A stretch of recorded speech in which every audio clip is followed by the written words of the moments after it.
Hi, welcome to accentFIX. Last week my family and I took a road trip, and along the way we passed a sign for a town called Ocagua, and we drove past Lackawanna State Park, Mount Pisgah State Park, and we ended up in Chenango County along the banks of the Susquehanna River, and I began to think. I wondered if our clients know where these kinds of words, these place names, come from.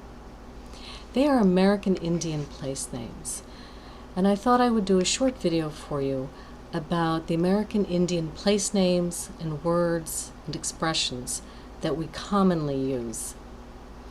So as I go through these, I want you to listen for the stressed syllable and the lengthened vowel in the stressed syllable in the words, and when we do the phrases and expressions, I want you to listen for the stressed word in the expression and then the balance to that, the reduced words.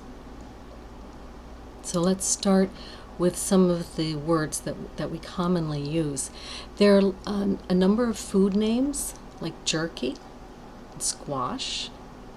We also have American Indian names for animals: moose, raccoon, chipmunk, skunk, and the one that you're probably all familiar with if your ESL teacher gave you tongue twisters, the woodchuck. You know how that one goes. How much wood would a woodchuck chuck if a woodchuck could chuck wood? And we also have words for a number of things, such as kayak, canoe, hurricane, barbecue, potluck, and caucus, which is a political term.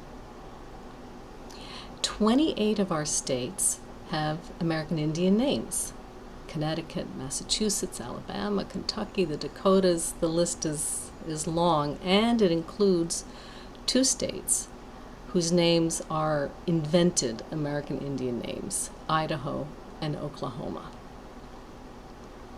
We also have an American Indian word that means a swampy place, podunk, and we now use podunk to mean a small, remote, really unimportant, insignificant place.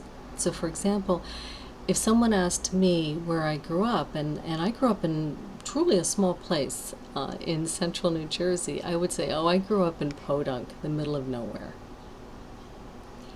And now let's close with some expressions or idioms that we use that either use American Indian words or are in some way derived from American Indian culture or even from the wars that were fought with American Indians. So these are expressions, and you're going to be listening for the stressed word in the expression and the balance to that, the reduced word. Walk a mile in someone's moccasins. Walk a mile in someone's moccasins. Smoke a peace pipe.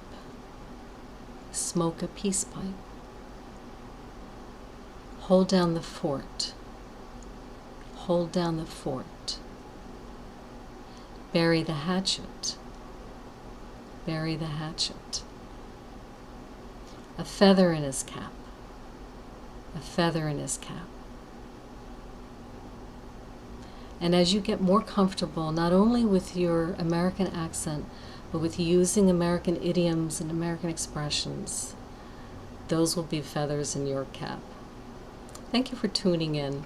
Remember to use your American accent every day.